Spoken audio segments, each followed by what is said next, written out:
Crystal said in a previous episode that mothers aren't supposed to outlive their children. I did? You did. Yeah, it was Leonardo's episode. Yeah.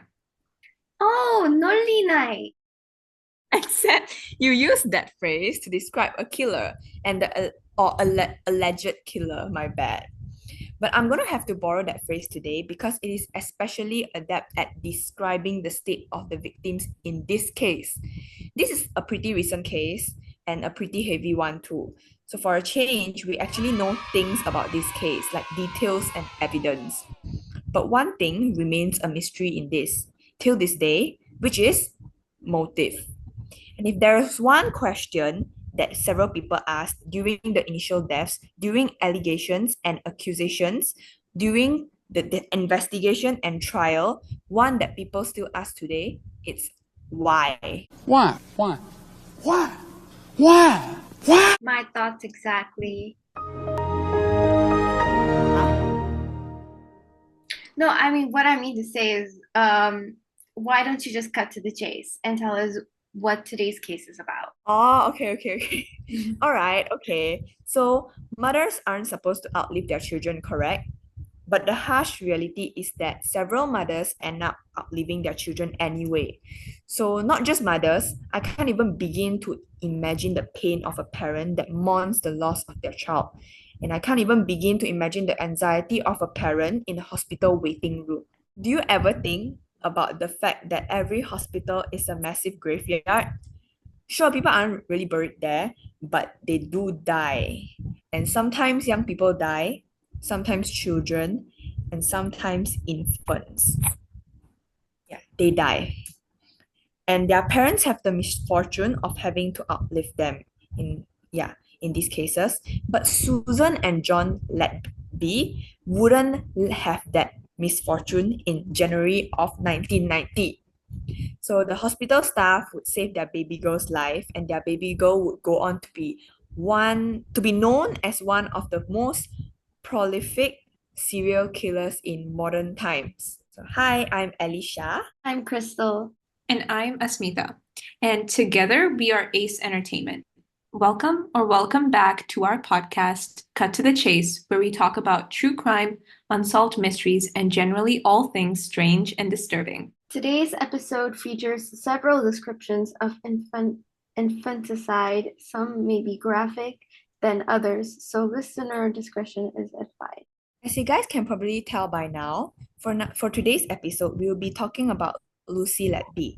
This case was a very public case, a very recent case, and most people were probably following it quite closely. But let's talk about it, because this story really only ended like last year. And even then, people are still dealing with the consequences. So let's start from the beginning. So Lucy Letby was born on the 4th of January 1990 in Herefordshire, to parents John and Susan. And her childhood was nothing spectacular, just normal. She went to Islestone School, then Hereford Sixth Form College. But for as long as Lucy could remember, she wanted to be a nurse.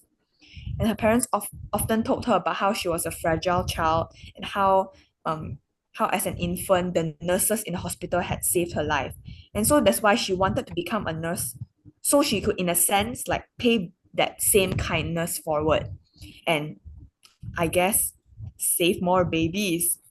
Okay. So soon enough, she got into the University of Chester to pursue nursing. And during her time there, she worked as a student nurse in the Liverpool Women's Hospital and the Countess of Chester Hospital. She graduated in September of 2011, and by January 2nd, 2012, she was working as a registered nurse at the Countess of Chester Hospital. And she was very, very, what would the right word be? Okay, so like very keen, very eager, kinda, like y'all get what I mean? Oh, like a pygmy, like a nerd. Yeah, something like that. But like in a more professional setting. So she was always there and she was like always present, like in the workplace. So first person to take responsibility for something and first person like to pick up shifts for other nurses. Oh my Like God. Yeah, it's like kind of like the teacher's pet in school, but this is in work.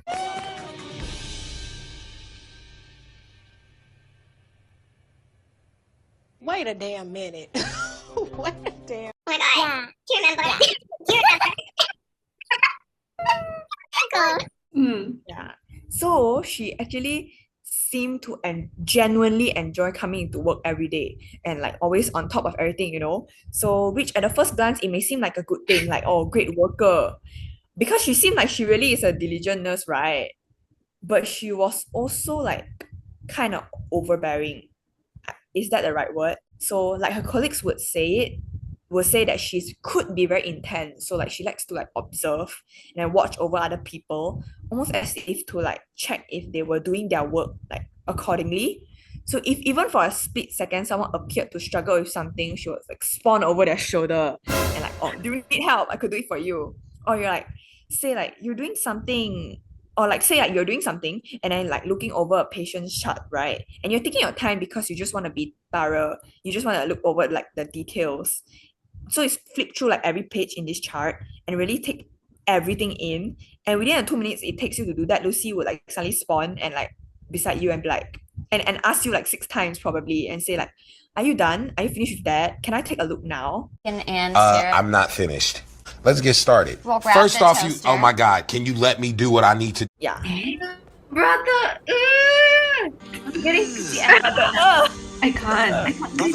That's borderline. Okay, I hate to say it like this, but that's borderline annoying. What's that, brother? borderline annoying doesn't even cut it. It's just annoying. It's even more like I don't know. Is there a word to describe annoying but worse? I don't know. I don't know. I genuinely. You should create a word like Letbius. No, just joking. I'm just joking. No. Okay, but anyways. Yeah, exactly. It's very yeah. I'm pretty sure you will come across people like this and it doesn't feel nice to work with them. Yo, But yo, like, can we talk about that one person? which we will mention in lip service, guys. So we knew this one person from school who was exactly like this. In fact, that person would always be the first person to raise their hand. You know, teachers bad vibes, but listen, that's only valid if your teacher is like, I don't know, kimming you or something. No, for real. So like the professor we had was like 70 and like honestly kind of like a psycho. So if you wanna hear about that, go on and pop over to our lip service playlist where you can find that there. yes. So yeah, We'll see you there. talking about Stay this there. tuned. Stay tuned. Yes, stay tuned. But yeah, anyways, back to the story. Not story, back to this case. Yeah, so although some of the nurses were feeling this way about her, but they never complained. Because like honestly, what would they complain about? Like, oh, like she's too nice, like she's always there to help, or what? Like so like there's nothing like serious to complain about, so they just let it go. And by the end of 2014 and the start of 2015, the Countess of Chester Hospital gains a new neonatal unit, and Lucy qualifies to work as a nurse in that unit, specifically in the ICU. So now around the first half of 2015, actually in and around the months of June, 3 infants, baby A, B, and C died. And this is alarming in itself because babies don't just drop dead, not in the ICU, not when people are constantly there to make sure they stay safe and healthy. So on the 22nd of June 2015, baby D dies, and that too only 36 hours after her birth. And in a span of 14 days, baby D was the third child who died in the Countess of Chester Hospital neonatal unit. And this is an appalling number. This is an appalling event. It causes like the mortality rate of the Countess of Chester Hospital to spike way above the national average. And to give some context for that, there had been 4 deaths in a neonatal unit within the scan few weeks of May and June 2015. Whereas the total number of deaths for the entire year of 2014 in the Countess of Chester Hospital was 4. And so everyone was very confused, like especially for the case of baby D, because there was no indication that she was going to die. I mean, sure, there was a reason why she was in the neonatal unit. Maybe there was some complications during her birth. Some sources said she was a bit early, but she had like stabilized already and she was doing fine. She was a fighter. But suddenly she just died. And the baby's father actually said, like, I was never given the impression that our daughter's condition was life-threatening. I mean, no, that's so bizarre. That's so bizarre. What the hell? Yeah, like I Yeah. know a lot of babies are born like premature and like have things like jaundice and stuff, right? Yeah, no, I myself was like premature, so like And you're just fine. You live just fine. well, yeah, Mhm. it's normal for like a baby to be like under care just because they're like, you know, a baby. Um, so like I guess it's not just a bit weird, it's like it seems deliberate. I mean, it is deliberate, but like I mean, yeah. Yeah. Actually, you know what? You mentioned the jaundice, right? Like, why did they like? Did they know how they died? Could they tell how they died? At this point, I think not really. Cause like they just think like, oh, maybe like so happen these babies have like complications, like they're just like that, maybe they're weak. Because like mentioned just now, there's like a reason why they're in like the ICU kinda, right? So Mhm. it means that they are not like their condition is not like normal. But in a sense also it's like normally babies only die if they have severe like conditions, like they actually have like like kidney, not kidney, organ failures. Babies with jaundice don't die. They don't die. Yeah, so yeah, jaundice don't die. I think I had jaundice too. Yeah, I also had jaundice. They don't die. Yeah, They're just under extreme care just because their blood contains like an excess of like a yellow pigment of red blood cells called like bilirubin or something. But yeah, so yeah, I think so babies don't actually die that easily. they're just fragile, Mm. you know? They're just fragile. Yeah. Mm. And you see like Lucy Letby also lived because even though she was like a Yeah. fragile child. Yeah, so like it kind of doesn't make sense. Mm. Yeah. Yeah. So back to the case, like now the post-mortem reports for the deaths of these four babies were odd because all of them said different things. Some said like the cause of death was damaged heart, or one said that it was because of pneumonia and severe trauma to the baby's lungs. And some even said that they couldn't tell what the exact cause of the death was. And yeah, this is a bit like sus because normally every death like it's like quite like there will be a very clear cause lah, but they couldn't Mm. tell. So but obviously a lot of the staff members are very concerned. So around the end of June, start of July, some of the consulting doctors at the counters of Chester Hospital decide to have a meeting with some of the more managerial leaders to discuss the situation at the neonatal unit. And one of the consulting doctors, Dr. Stephen Brary, sees that Lucy was on duty during all of the deaths. And a chill sort of runs down his spine at the thought, but he quickly like dismisses it because he's just struck with like the overwhelming sense of Lucy? Nah, there's no way. It can't be goody two shoes Lucy. And everyone sees that record that shows who was on shift and they just all collectively go. It makes no sense. It's just a coincidence. She's like such a nice girl. And like, how would she even dare to dream of doing something like this? So in fact, Mm. the general consensus was that it couldn't have been a person. It couldn't have been someone on the team. And in retrospect, Dr. Berry does say too, like that at that point, no one wanted to consider that a member of the staff may be harming the children in hospital. It's like so bizarre. Like yeah. So the meeting subsides and without much of an actual conclusion, except that hopefully this is the worst of it. So July 31st, 2015, a couple rolls into the hospital because the wife is going to labor. And they are in the truest meaning of the phrase, like half nervous and half excited. So nervous because they know they're having twins, and twins have a tendency to come early. But they were also elated because it was finally happening. They were finally gonna be parents, especially because they didn't think they would ever have kids of their own. And the mother gives birth to baby E and baby F. Twin brothers, both are beautiful, but they're also 10 weeks early. So they have to be kept under supervision in the neonatal unit. And August 4th, 5 days after they were born, baby E falls sick. And now the way I'm going to tell it basically is the way the parents narrated the incident. So August 4th, the mother of the twins, she hears this crying, like this really loud crying and wailing. And she just knows something is not right. So she made her way over the neonatal unit and she could see that baby E was in extreme distress. He actually had blood around his mouth. She also saw that like Lucy was just there. Like oddly enough, she wasn't doing anything. She was moving around a lot. She was like checking stuff, but wasn't really doing anything. She was pretending to be like super busy, but actually like in fact she wasn't really doing anything lah. So Yeah. Oh my god, wait, I have to check something.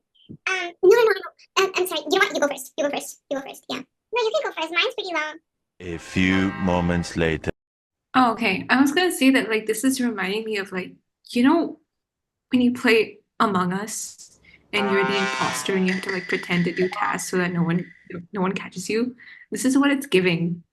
This is what it's giving. Like she's the imposter and she's just pretending to do like the task. Yeah, that's what I was gonna say. Oh, no, what I was gonna say is, you know how she's such a like a goody two shoes, like nerd, like Mhm. wanna be like perfect type of person, right? Mhm. mhm, And you know how she's like that one person I was, insinuating at the start from school, right? Yeah. Mhm. You know what people like that, you know what type of characteristics people like them have? I mean, sorry. You know what was I gonna say? I was gonna say like the way they act is just like needs to be like analyzed because I feel like it takes a certain type of crazy to even be that way, you know? So I was thinking like if she's that crazy, she could have planned this out. She's just like, oh, let me like scheme and like, act like I'm like net like I like how do I say that? Um, like make it seem like she's never gonna be like the criminal type of thing, like yeah, this picture. Ah, psychopath move. Yeah, like paint this yeah. picture that she's like perfect and everything, and she would never hurt a fly. All she does and cares about is work. It's like all like a facade, like all, like Yeah. Yeah. Yeah, I know what you mean. I know what you're trying to say. They're like really, they're creating the perfect alibi or yeah, like the perfect, like character to play, you know? yeah, she's like Yeah. acting. Yeah. Yeah, literally, she's literally an actor. To her, this is a show, and she's acting so that she wouldn't get caught. Mhm. Yeah, I get it. Okay, Yeah. continue. Yeah. It's like yeah. So that's actually very crazy. Yeah. So like baby E is still in a lot of discomfort and the mom asks Lucy like what happened to him? Will he be okay? And very calmly she responds with, oh yeah, don't worry, he'll be fine. I've already paged the doctor. But he'll be fine. Trust me, I'm a nurse and you should head back to your room. And after getting such a calm, positive response, the mom also just wanted to believe her and she walked back. But the wailing didn't stop. She reached her room and she could still hear her baby crying. So she called her husband and reassures her and goes, you don't have to worry about anything. These people are experts, okay? Just relax and everything will be fine. So she hangs up and tries to remain calm. The husband gets another call soon after this one, but this time it's from a midwife and she tells him, you need to get to the hospital right now, like right now.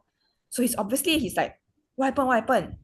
And she goes like, no time to explain, just get here as quickly as possible. So he's packing up, leaving work, and he's in the car. And away he gets another call from a midwife saying, Where are you? Why aren't you here yet? We've already called the priest and everything. And after hearing that, he knows that if a priest had been informed that someone is dying, once the husband reaches the hospital, he's told to wait in his wife's room together with her. And after a while, someone comes to collect them. And they're taken inside the neonatal unit, like inside the room where the incubators are. And the consulting doctor told them to hold his baby E, basically baby E, to hold baby E's hand, to talk to him because they were going to stop. They had tried their best, but it wasn't helping, so they wanted baby E to die in his parents' arms. The parents agreed, and child E was passed to them. He was christened there, and shortly after, he died. And parents, especially mothers, are encouraged to spend time with their babies, even if they have passed, and they are encouraged to name them, talk to them, to hold them, and bond with them as one would if they were alive. It's a healthy way to grieve for the parents. So the parents are there in this room, just holding this child who they have to bury soon. And they turn around to find a tissue or something, and they see Lucy. And they're like shocked. They're like, how long has she been standing there? It tells them she's awfully sorry for their loss and all of that. Yet somehow, like, she doesn't look sorry. She doesn't look guilty. And the mother of the twins had seen the consultant's face when they handed their baby to them. And their face was so different because they said very little, but you could tell they were like so ashamed. And on the other hand, Lucy, she was saying all the right things to comfort people, but she didn't look like she meant them. She meant like the words that she said. So then Lucy asked if they like to, like if they liked it if she bathed him. So bathed baby E. Yeah. And that moved the mother at that point. It's like, oh, you offered to bathe my baby? Oh, like yeah, so she agreed. And Lucy bathed him, dressed him in his little woolen gown, and handed him back to the couple. She takes her leave, and guess what she does? Oh my God, what did she do? Oh my God, what did she do? She messages one of her colleagues who has already received the news of an infant's death. And her friend tells her, "Oh, like you seem to be having like really bad luck," and like trying to like like resonate with her. To which Lucy's response is, "Not much I can do about it, to be honest. He had a massive hemorrhage. Could have happened to any baby." Eh? Yeah. I thought she It's said so it's fine, and then she's like, bro, this is like obviously like this like psychopath behavior, right? Where they know exactly what they're doing, so they like exactly. they deliberately say all those words that you want to hear, but then obviously you can tell that it's not like genuine, because they're lying. Why you always lying? Oh my God. Stop. And they're trying to deceive you and whatnot. I mean, like, I guess we all do this, no? But like in very minuscule situations and not for like death. Because Life and death. yeah, I feel like when someone dies, it's like usually if you have nothing to do with it, right? You won't have that sense of like, oh, I need to be like, I need to watch what I say. Responsible. Yeah. She's like overcompensating, you know? Wait, what? I said that like she's kind of overcompensating in a sense, right? Yeah, because like who who thinks about that? Girl, I have no words. That's so I can't even. like how do you just know what to say? Like, because like won't you be in a state of shock if the kid was like all fine 5 seconds ago and then 5 seconds later it's not? Like, hello? Oh my God. Please make it Yeah, and like obvious. this is someone you were supposed to take care of. This is your job. This is literally your job. And then after everything is over and the child is already passed, she's just like, do you want me to bathe him? Do you want me to like what are you trying to do? That? I know. Like it can seem like a sweet like act, like a sweet act, a cute like a heartwarming act, but like I feel like It also seems okay, like maybe something yeah, to but think about, it's not important. Yeah, because like when the baby is not even alive anymore, like who thinks about bathing it? You know what I'm saying? Yeah, I mean, like I get it. Like you like cleanse the child, and because what he had like blood around his mouth or something, right? So like I get that, but like what's going on? I don't get it. Like that type of behavior is just unprecedented in that type of situation. Like you should be feeling responsible. Like I wouldn't be able to like show my face to those parents if I was in her shoes. Jeez. Exactly. The fact that she was even there was just like, how are you? What are you like, lady? Do you not function like a normal human being? Like, hello? But this isn't the first time she's exchanged similar texts with her colleagues. Since the start, since baby A's death, she had exchanged similar texts with her co-workers, like after each of the death and after each of the deaths. So I mean, like they're all along the lines of, oh, this baby died, like sad face. Oh no, I'm so sorry. Do you want to talk about it? This is like then like the colleagues will reply with like, oh no, I'm so sorry. Do you want to talk about it? Like this is such a tough job. I don't know what I'm supposed to do. Like it's all like around that lines are like their conversations and their dialogues. But upon baby D's passing, she did send a text that sparked a bit of controversy. Like once again, Lucy goes like, "We lost baby D," and her co-workers goes like, "Oh no, what happened?" And as the conversation progresses, Lucy goes like, I don't know how such sick babies pull through, but others just die so unexpectedly. I guess it's just how it's meant to be. Like there must be an element of fate involved. Like everything happens for a reason. Huh? And the doctors, yeah, she's like so like nonchalant about it. Who even says that? Like there is an element of fate. Everything happens for a reason. Like, girl, I swear. I mean, not in this situation. Like, obviously, like when you're in Like, denial about something, you'll be like, oh, yeah, no, like everything happens for a reason. Like, I'll leave it up to fate to decide, you know? But like, not for this. Exactly. yeah, Exactly. not when you kill somebody and then be like, oh, okay, she's your fate. That's just like your fate. You Die. decided her fate, you bitch. Yeah. Literally. I swear. I swear. Yeah, so the doctors put baby E's cause of death as some sort of like bowel condition and paired with him being fragile due to his premature birth. And this death wasn't considered sus, so there was like no post-mortem.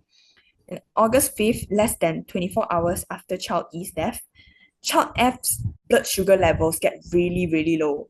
And the doctors work to save him, and he does survive. Nonetheless, they also sent a blood sample to the Royal Liverpool Hospital for testing. And 8 days later, the test results returned, indicating that a high amount of insulin was present in his blood. However, the report wasn't flagged appropriately, so no one really noticed that distinction. So over the month of September and like the start of October, 2 more babies have a near miss with death in the Countess of Chester Hospital's neonatal unit. Which brings us to October 23rd, when baby I dies. She was slightly premature too, but once again, she should have been fine. Yet she passed. And baby I's mom said that after the death, Lucy and another nurse poked in to ask if she wanted to bathe the baby. And the mother said that she'd like that. And after fetching her a tub with some warm water, a couple of towels, and a clean gown, the other nurse left. But Lucy stuck around. She was smiling and chatting away with the mother, telling her how she was present for baby I's first bath and that she remembered how much the child had enjoyed it. And in that moment, all the mother remembers is that all she wanted was for Lucy to stop talking and to leave her alone to grieve and hold her child. And after a few days following baby I's funeral, the parents receive a card in their mail. It's from Lucy, and amongst other things, she writes, "There are no words to make this time easier. It was a real privilege to care for your child and your family. She will always be a part of your lives, and we will never forget her. Thinking of you today and always. Sorry I cannot be there to say goodbye. Lots of love, Lucy." What? What? How is that allowed? How is Yeah. that even? It's giving like there's this one case like I saw online. Basically, like I think there's like an influencer couple, and then like I think the dude cheated on the I don't know if it's girlfriend or wife. They cheated on like they cheated on his partner with like another girl. Like basically the girl was like third party, and then like the so-called mistress, the third party girl, she literally like went and like text like the wife or the girlfriend, I don't know, like text the partner like something similar to this, like, oh, there are no words to make this time easier. Like, I really didn't mean to hurt you, but I'll be there for you if you need me. Something like that. It's giving that. Yeah, I'm just so confused. Like first of all, I didn't even know that like medical staff were allowed to like stay in touch with the families like that after like, a person died. Like, okay, it's a different thing. Like if you stay in touch with the family, like somehow because like, the surgery was successful or something. But like this child has died. She's dead. And you're sending them a card saying, thinking of you today and always.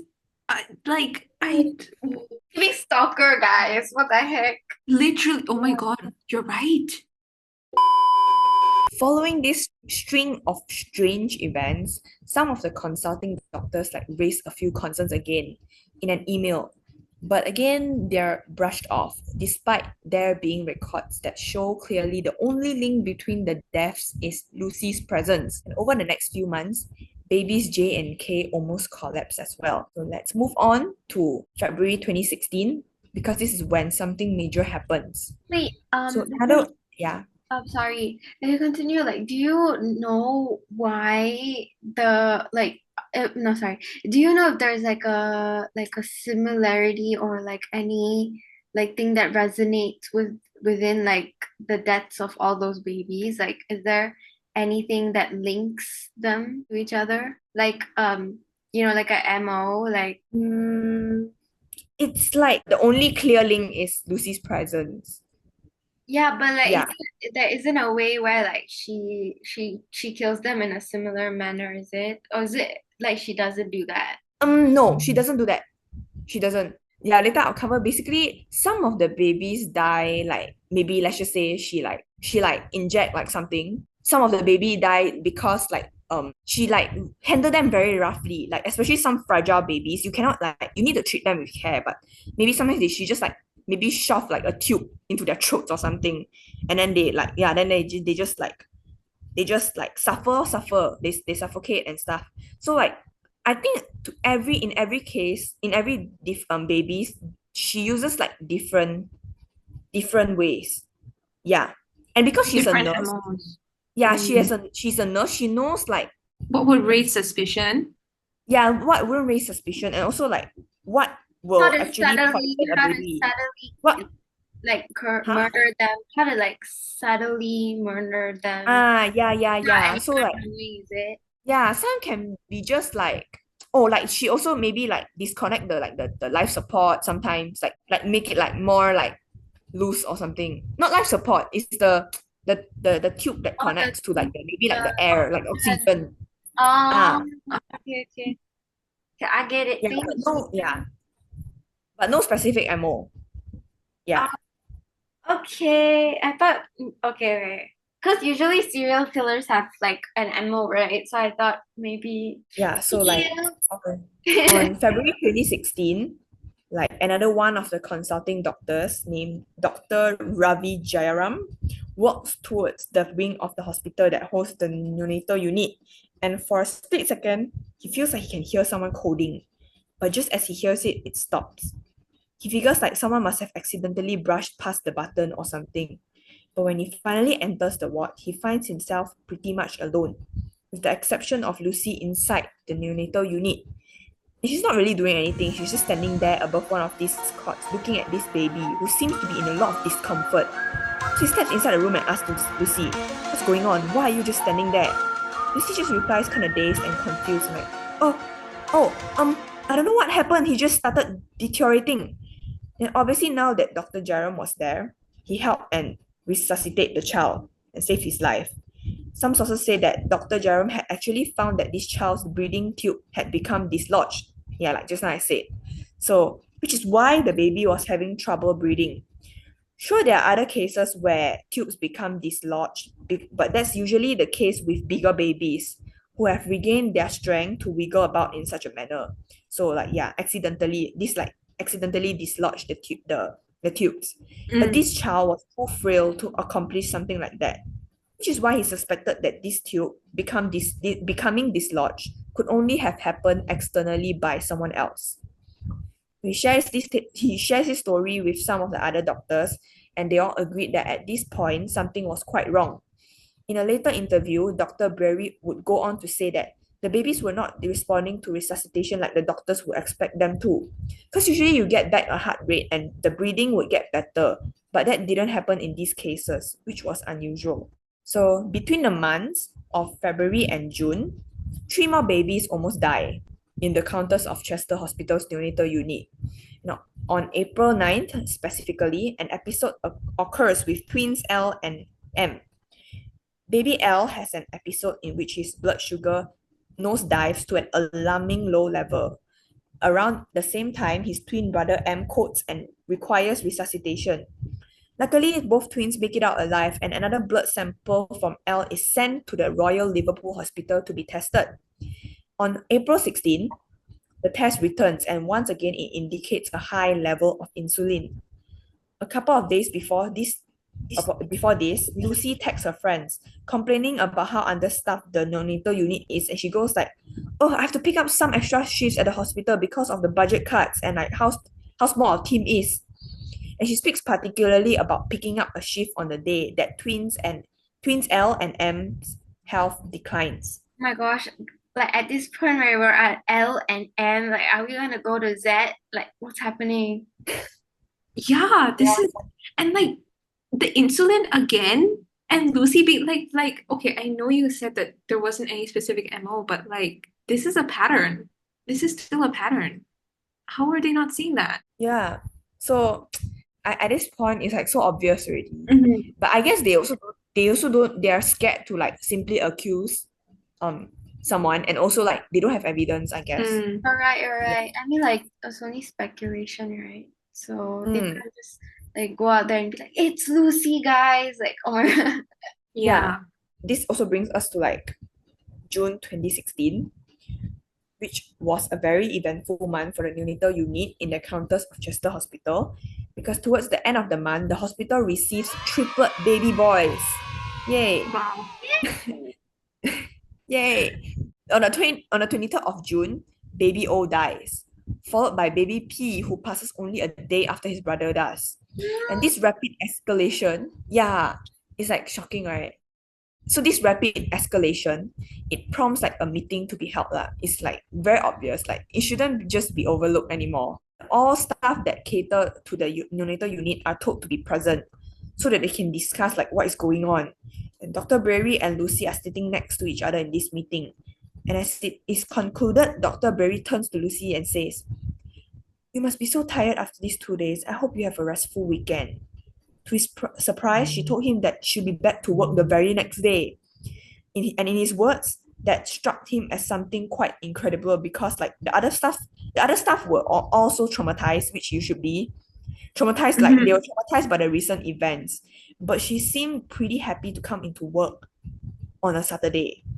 And this wasn't the first time Lucy has been told something similar. Even in 2015, during the initial deaths, several of her colleagues would tell her like, "You should take some time off or just get away from the neonatal unit." But she never did. She didn't skip work. Even when she was assigned to take care of the other kids or children, she would still somehow always be hovering around the neonatal unit. Oh my God, Yeah. guys, you know what it's giving? It's giving a certain person from school, like exactly. Because you know why? At school, you always come to school, like no matter what. And even when we had tests, like she wouldn't just, I know she like lived close by, but still, like if there's, like she would just come to school even if there was like a holiday or something. Yeah, I mean that connection aside, she just seems so obsessed with this place. I don't know what it is. Like, what is driving her to this place? I don't get it. Like, oh my God, it's giving so similar, like it's giving similar things. And then when like a teacher would say something like super controversial, like, oh wait, I'm talking about this other person, okay? And I'm gonna link it back here, but when a teacher would say something super controversial, she has like the most poker face ever when everyone else is just looking at each other, like, what's happening, you know? Like when you look around and then like your friends looking at you and they're like, you know, the eye contact. But she would just like stare to like abyss and she just accept whatever. And I'm like, girl, Did you like not find that like appalling that the teacher just said something super controversial? And she like not only that, she would continue the conversation with that teacher and like validate that controversial topic that they were talking about because she knows nothing about anything else but school. And like she loved to be there. Like who even, what even, where even, like who even, like who even does that? Like girl, why would you be happy to spend time with a teacher over your friend? Oh my God. No, because that's exactly my point. After like, so many babies have just died under your care at this hospital, this girl was just like, oh yeah, no, I'm gonna come into work. I'm gonna come into work. I know it's a Saturday. I know I can take my day off. I know I haven't used my paid time off in like forever, but like rise and grind, like Exactly. what? Exactly. This and that, it's like so similar. And plus, this was so recent. This was like 2016, right? Like, girl, Mhm. what the heck? Oh my God. But yeah, In this day and age. I know, right? It's just like jail for this behavior on its own, in my opinion. Like, that's literally like, what, 8 years ago? Oh God, don't say it like that. That makes me feel so old. Wait, is it 8 years? Oh my God. Yeah, it is 8 years ago. 2016 was 8 years ago, guys. Stop it. I thought it was only like 3 years ago. I thought it was only like 4 years ago at best. Yeah, no, I get it. I get it. Yeah, appalling. But Okay. yeah, Yeah, but anyway, go ahead, Alicia. So Dr. Berry goes on to call someone at management to say that he and the 7 other doctors and consultants do not want Lucy to come into work, especially not on the 25th. Yet their plea is rejected. So on June 25th, baby Q almost dies. Within just 90 minutes of Lucy starting her shift, his blood oxygen levels and heart rate falls and has to be resuscitated. Goes on to survive, but people can't seem to turn a blind eye to these events anymore. And consultants are asking questions. Earlier on in the month, Lucy had connected with one of the doctors at counters of Chester Hospital through Facebook. So they started texting each other and they became pretty close. Following the events of June 24th and 25th, Lucy turns to that doctor for reassurance and he gives it to her, even going as far to say like, you're one of the few nurses across the region and I've worked pretty much everywhere, but yeah, you're one of the few nurses that I would trust with my own children. What did he Dude, say? the scandal. No, don't what? Like are you serious? Yeah. I can't believe this. Yeah. Bro, tripping. So on June 29th, the consulting doctors once again band together to urge the management to remove Lucy from the unit, simply to ensure the children's safety. And finally, on June 30th, Lucy works her last shift at the neonatal unit. Oh, she finally Oh my God, let's go. finally let's gets go. fired. God. Finally. People are so And dumb and slow. Oh my God. Okay, anyway. It took like so much baby to die for this to happen. Exactly. I know, right? It's so weird. Like, why did they let them get that far? What baby are we even at right now? What baby are we even at? Like, geez. I'm sorry, I lost count. Again, I don't know. Like, girl, I saw I, Dude, like I, and then M, and then N. I was like, okay, yeah. P, and I was like, okay. we're at Q. They had to get to baby Q for them to like stop Lucy from coming into work. That's insane. That's crazy. It should stop at D. Exactly. So now it's July and things have changed.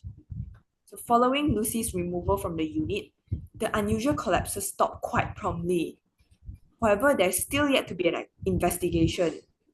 Dr. Jayaram, the doctor who saw Lucy just standing over the coding baby, proposed that the police should get involved. The management responds with an email that reads, "Actions being taken. All emails cease forthwith." That's so aggressive. That's so yeah. babies are dying. I know, babies are dying, but chill, guys. It's not a big thing. It's not a big deal. It's giving No, because used to give us like an announcement in the email saying like, oh yeah, guys, there was like an accident in front of the lobby, but action's being taken, you know? No, it's giving actions being taken, and you better not talk about it. You better not talk about it. I swear to God, if you talk, that's what it's giving. Like you better shut up. You better not talk about it. Because these Yeah, things happen and it's normal, guys. It's normal. That's so scary. I know. It's like, yeah, they actually do not care. But like, I can understand because like the management of the hospital, like they really focus on like the business part of the hospital. So I don't think, yeah, I think they just like they're different from doctors because doctors actually really should really care about like the well-being of people. But like the management is just like, like don't stop giving me like so much like complicated job to do. Yeah. Yeah, but at the same time, wouldn't it take an even bigger hit on the hospital's like image if several babies died because the management wasn't like willing to accept that like there was perhaps some criminal activity and they just True. delayed it? Wouldn't that be even worse in the long run, I feel? I don't Yeah. know. Yeah. Because all these cases are gonna come to light. Yeah. Mm-hmm. No way to like keep them hidden for long. If Lucy's gonna continue killing babies. Mm-hmm. Yeah. Yeah. But yeah. So on July 15, the medical director of the hospital asked the Royal College of Pediatrics and Child Health to conduct a review of the unit's service. Subsequently, all the nursing staff get an email that informs them that they will undergo a period of clinical supervision and that Lucy has volunteered to go first. By this time, Okay. yeah, like again, always like being first and everything. But by this Mm. time, Lucy has been assigned to and has taken up an administrative role at the hospital. But she's not really happy in that role. She had to return to the neonatal unit. So she registered a formal grievance against her employer in which she was all like, I've been wrongfully accused of doing horrible things, and that has really taken a toll on me. Like, but what hurts more is that I have been forcefully removed from my position in the neonatal unit, and I demand to be put back. That sounds like a spoiled kid, but yeah. Right? Right? Oh my God. You said it and now I can't unhear it. Jeez. Yeah. Yeah. So in November that year is when the Royal College of Pediatrics and Child Health gives the Countess of Chester Hospital their review. And the main thing it states that is that although they haven't found any obvious links between the deaths in the neonatal unit, they recommend that the Countess of Chester Hospital conducts a thorough external independent review of each unexpected neonatal death. However, the deaths were not investigated at this point in time because the management was prepared to go out of their way to protect Lucy. They really tried to stop this from blowing up to a scandal. But like at this point, it already is a scandal. So Yeah. yeah, it doesn't make sense. So several consultants and doctors stated that it was clear that the management was trying to engineer a way out of this that didn't involve going to the police. And that, there was a big concern about how it would look like. Also, the reputation of the organization and protecting that reputation was a big factor in like how people responded when concerns were raised. So basically, they really want to protect the reputation of the hospital. Yeah, yeah. So Mm. it's only around March of 2017 when the management of the Countess of Chester Hospital receives the grievance letter that Lucy had sent because she was all, let me in to the neonatal unit. This was a big deal for the management because they immediately arranged a meeting to speak to the doctors who had asked to have her removed. And during the meeting, all these big shot executives were just full on defending Lucy and telling the doctors off for their conduct and behavior towards her. And there was this dude called Chambers. He was the former chief executive for the Countess of Chester Hospital. And he concluded a meeting by telling the doctors, you have to draw a line. We are all drawing a line, and if you cross that line, there'll be consequences. So the doctors Wow. were also told that they have to write Lucy a formal letter of apology, which they did. But two of the consultants were actually ordered to attend mediation sessions with Lucy so they can make peace with each other. They really wait, you're telling they were instructed to go to group therapy with this Yeah. this alleged murderer? I can't. I At this can't. point, I think Lucy really has cemented herself as like a good person. Yeah, people just love her. Yeah, Like or Crystal they said, love their reputation. true. Or like it's either. Or maybe it's both. Oh my God. Maybe it's both. So like, but the doctors don't give up. Honestly, these doctors are kind of slay. Like Yeah, they're really carrying. yeah, they really didn't give up and they persisted and pushed and tell the hospital like, please just contact the police. This is way beyond us right now. Like this is getting really, really serious. And in the May of 2017, they finally caved and tell the police to investigate. So to this day, several of the consultants say that they do believe if they had not continued to insist and put pressure from their side, the executives never would have contacted the police and several more lives would be lost. Yeah, they really carried this. They really, I have to give it to them. Yeah, so yeah, doctors, we love you. Yes. Yes, we're so proud of healthcare workers. We stand. Progressing into this case, so on the 18th of May 2017, the Cheshire Police started Operation Hummingbird to investigate the deaths at the counters of Chester Hospital. Why hummingbird? But I don't know. But It's giving government operation. It's giving like the US it's giving like I'm protecting the US president, like girl. yeah, a bit questionable. But yeah, at least they're investigating. So the police initially was also like, there are no way that a medical professional is harming babies. But as the investigation progressed, they came to realize the gravity and sheer size of the crimes that had occurred within the walls of the hospital. It was the twins E and F from August 2015 who opened their eyes. It was bizarre that baby F had fallen ill so soon after his brother's death. And in the words of their mother, she still remembers being informed of baby F's health declining, and her first thoughts were, it's happening again and I can't do this once more. I can't do this again. And of course, child F did survive, but the trauma he sustained has had repercussions on his health because now he's a pretty sensitive child, and the mother went on to say that there's a consequence and he's living with it. Yikes. Yeah, but in any case, it was while Dr. Breary was reviewing the notes and medical records for this case when he finally came across the blood test results that showed baby F had abnormally high levels of insulin. For your information, it like our body produces that insulin, but when it does, it also produces an equal amount of something called C-peptide. So in baby F's blood report, it showed a really high level of insulin, but also with a very low level of C-peptide, which is a surefire indicator of insulin poisoning. Now, this externally administered insulin was crucial proof that had been missed for 2 years. Wow. 2 years like under the rug. But now, with it finally coming into light, all the other deaths were looked into appropriately. Not every case was as straightforward because the MO varied a lot. But after proper medical examination from experts, it was established that all the babies were harmed on purpose. But several of the babies had died from air being pushed into their blood vessels, which would present as a heart attack or a stroke. But in certain cases, the babies had also died from being overfed milk, and some had died due to physical assault. And it is alleged that perhaps that the murderer had shoved like medical equipment down the baby's mouth.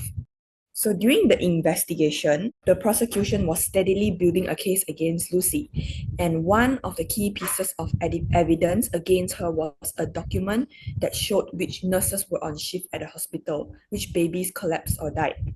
And some nurses were there for more cases than others, but one nurse was present for all 25 cases. Yep, it was Lucy. Yeah, obviously. But it was finally on July 3rd, 2018, when Lucy was arrested for the first time. Yay. So she will go on to be released on bail, and this cycle will repeat itself once more before she would be arrested for the final time on the 10th of November 2020. All the time she was arrested, she was very calm, almost apathetic towards this. Like this didn't make a difference to her. She was kind of creepy. First time she was arrested, it was from her house, her own house where she lived separately.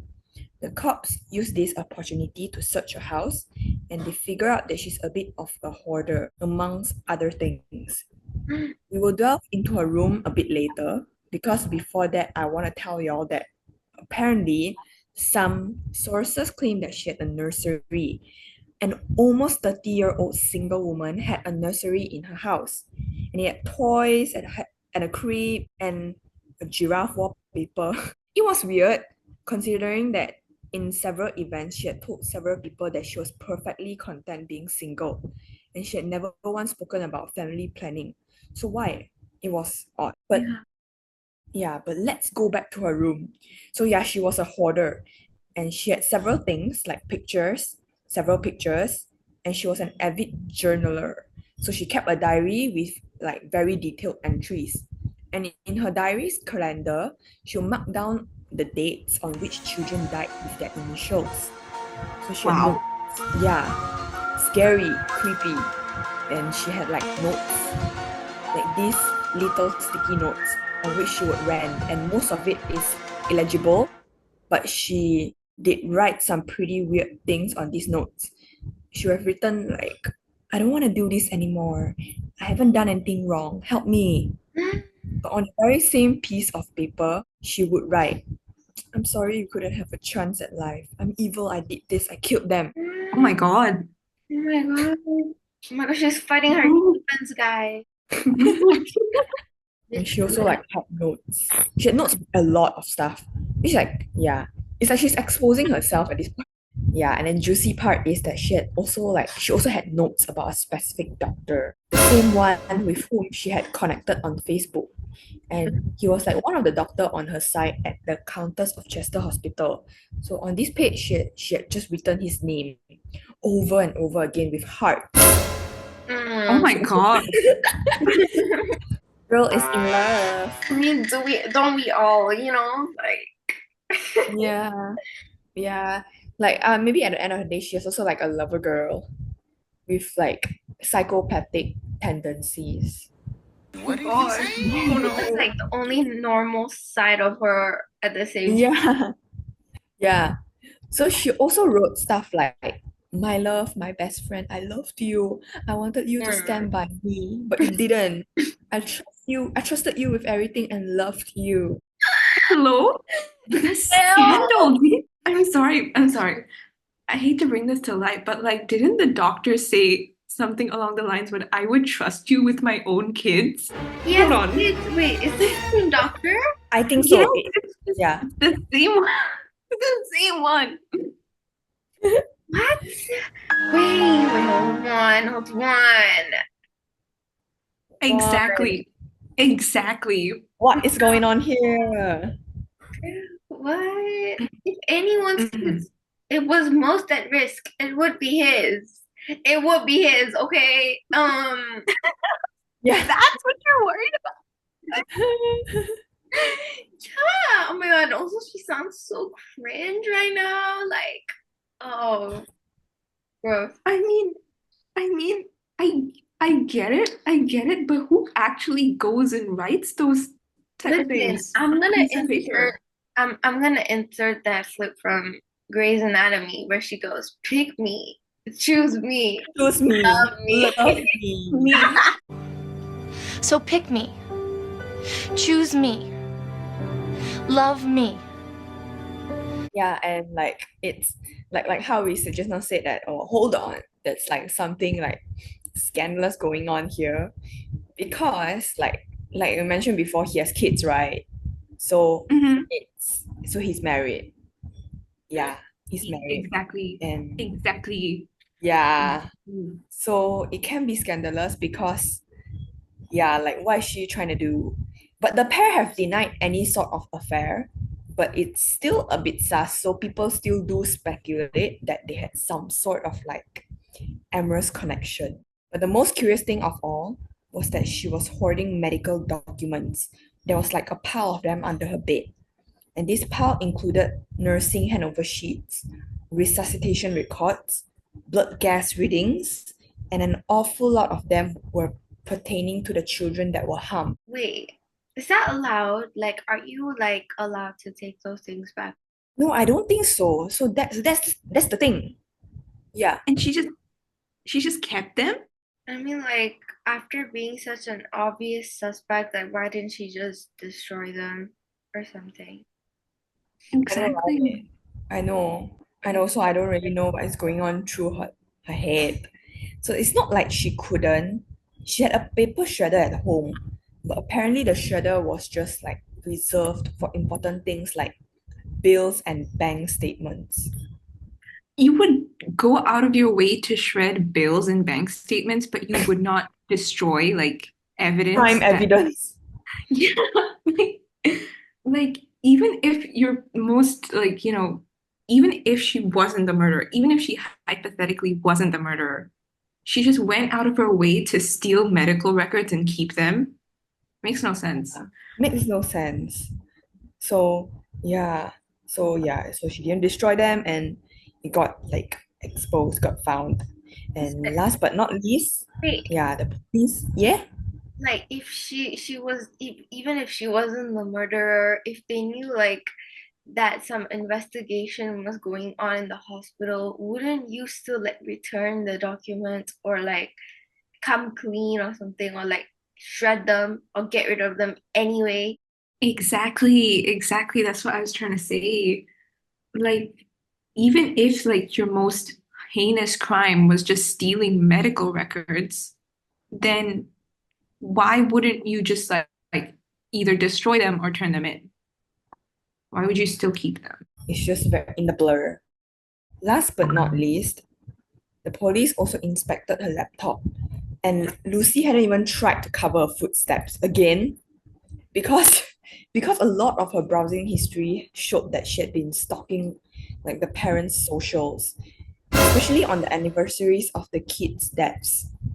Wait, the I was gonna say like did she stalk them beforehand and then choose which one to kill, or was it like did she choose Nah, which one to I kill? think it's after the kids Mhm. died, and then she stalked like the parents after that. Oh, so like the babies she chose to kill were random? Yeah, maybe like random or just the people that the babies that end up in that hospital, that particular hospital neonatal unit. Okay. But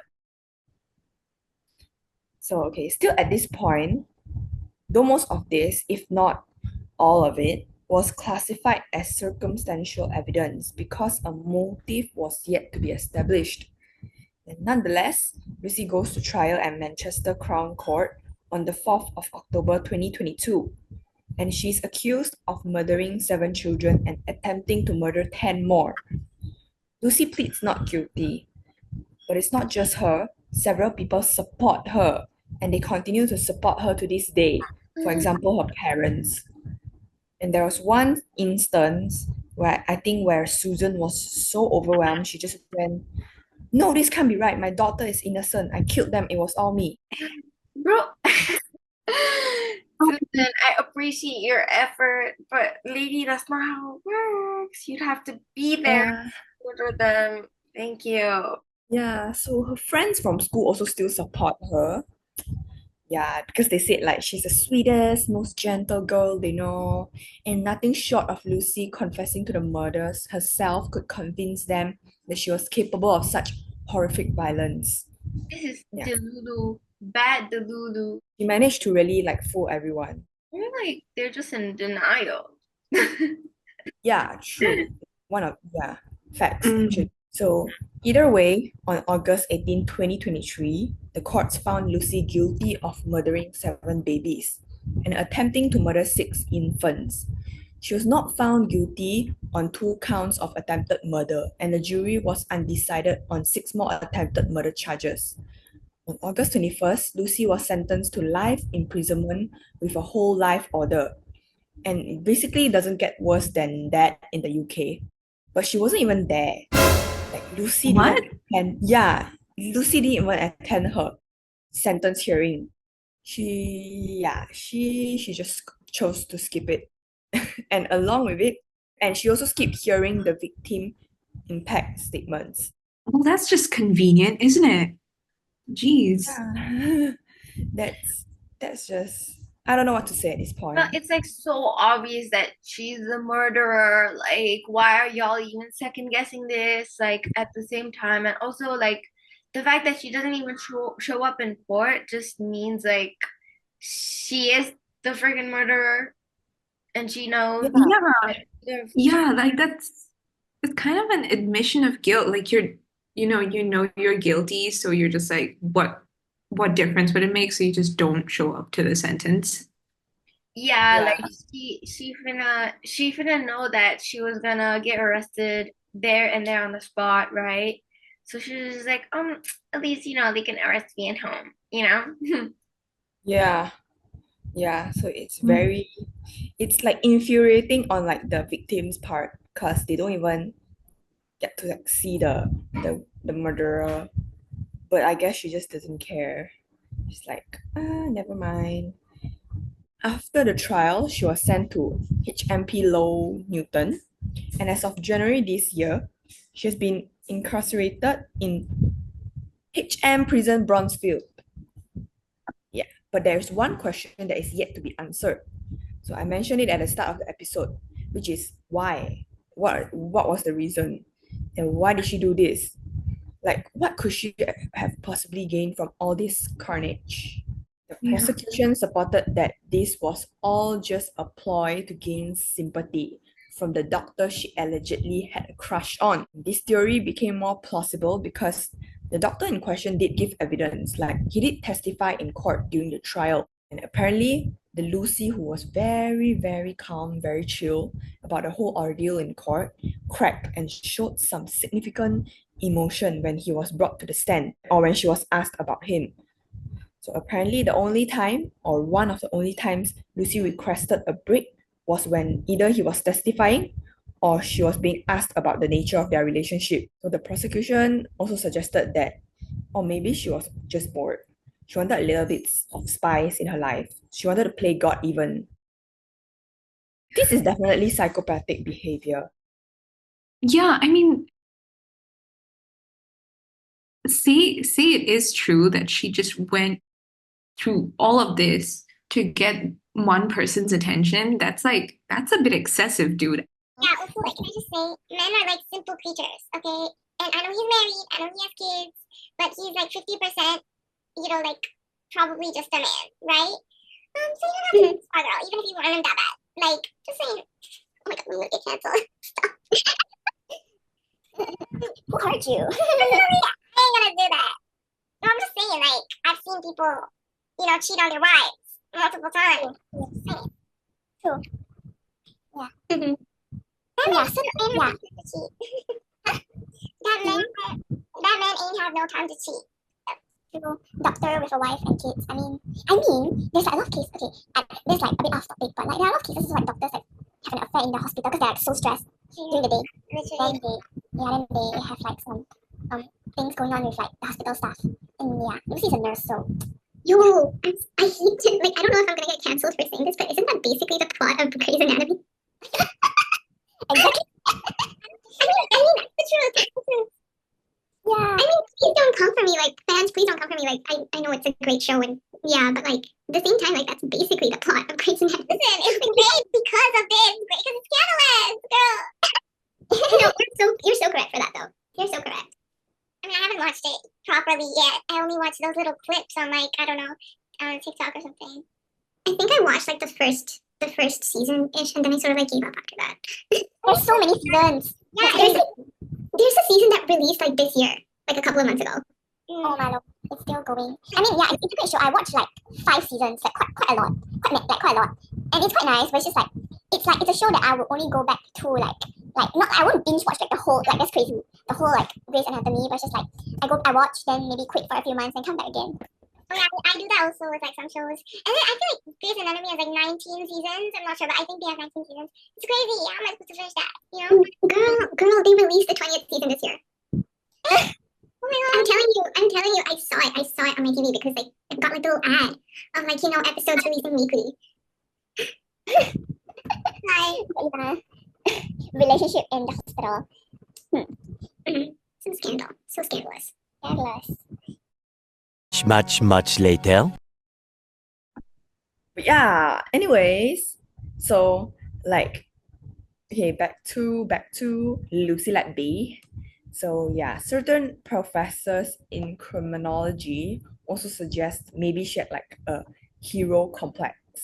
Like she tried to harm all these kids and then try to save them.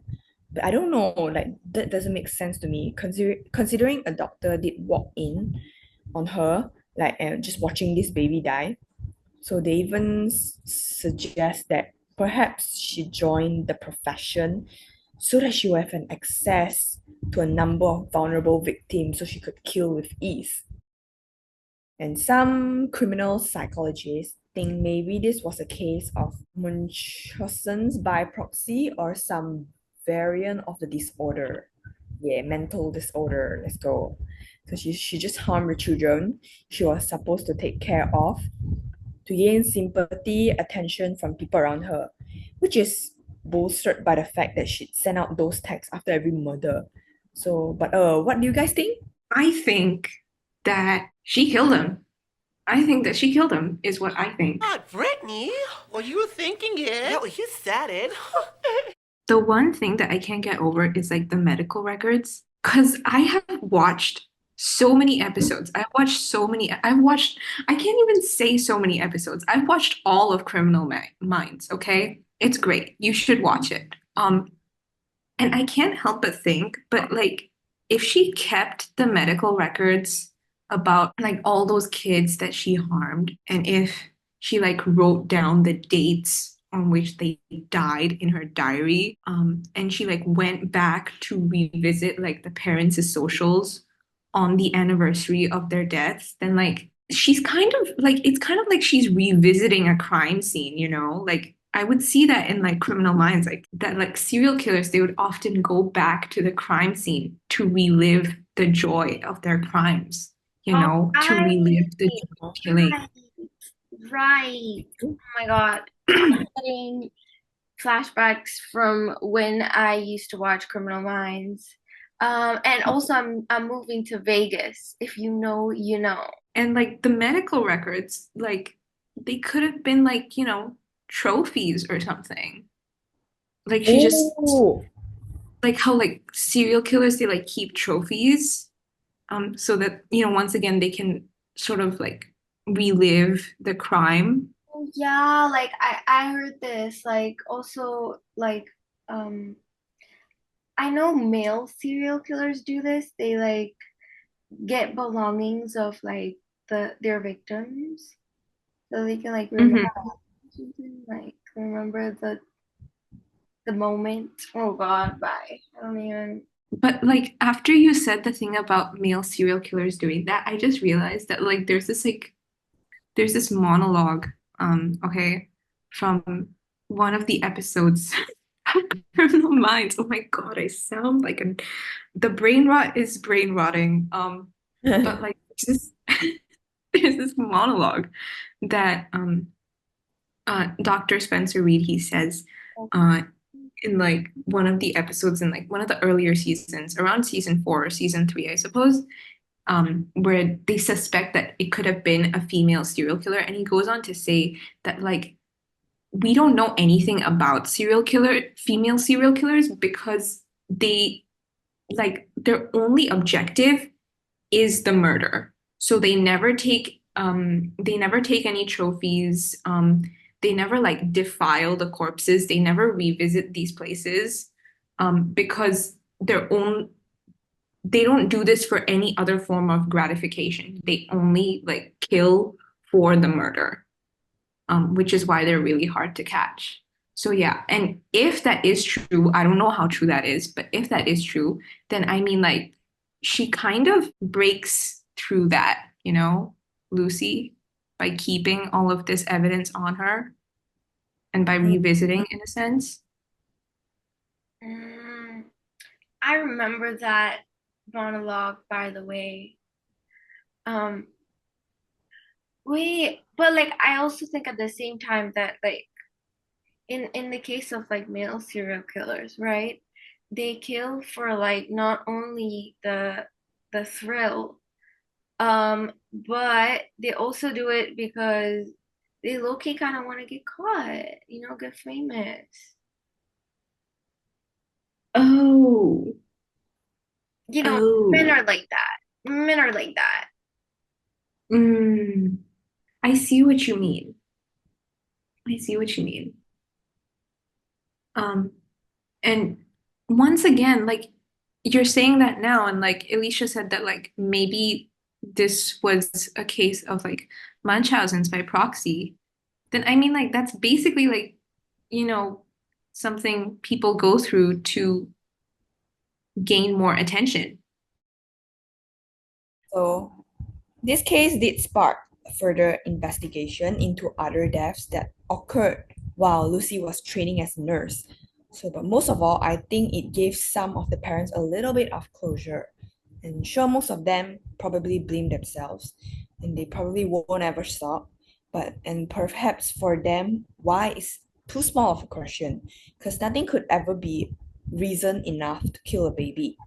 And nothing could ever justify a parent having to outlive their children. But as humans, we innately try to find reason within everything. Lucy said it herself, remember? There is a reason for everything. So what do you think was hers? Let us know what you think, or if we missed out on anything in the comments. We'd love to hear back from you guys. And as always, us rookies would be super grateful for any feedback or constructive criticism you'd have for us. All our source material will be linked in the description, and that will be all for today's episode. We hope it was thrilling or spooky. At the very least, we hope you learned something new. We'll be back on Friday, so stay tuned. Yours truly, this was Ace Entertainment signing out. Until next time, bye. Good night. Good morning. Have a good one. Stay safe.